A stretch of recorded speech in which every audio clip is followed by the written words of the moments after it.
Η στήριξη που είχαμε από τη Θερμοκηδεία Αγάπης ήταν στην αποκατάσταση των μωρών μετά από το Μακάριον. Μας είχε ζητηθεί αν χρειαζόμαστε και οικονομική βοήθεια. Δόθηκε καθοδήγηση και ενημέρωση για το κομμάτι της αποκατάστασης των μωρών, στους φυσιοθεραπευτές που πρέπει να πάνε, τα check-up που πρέπει να γίνουν και τούτο ήταν πάρα πολύ σημαντικό για την εξέλιξη των μωρών.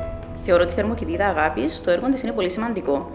Το πιο σημαντικό κομμάτι θεωρώ ότι είναι το ψυχολογικό. Δηλαδή, όταν εσύ πάρεις έναν τηλέφωνο και ζητήσεις τη βοήθεια τους, είναι έτοιμοι να σε ακούσουν και να σου δώσουν την κατάλληλη βοήθεια που χρειάζεσαι. Για τους γονείς που έχουν τα μωρά τους μες στο Μακάριο, να τους πούμε ότι το πιο δυνατόν και πιο καλό εφόδιο που μπορούν να δώσουν στα μωρά τους είναι να τα αγκαλιάζουν και να δίπλα τους όσο πιο πολλά μπορούν.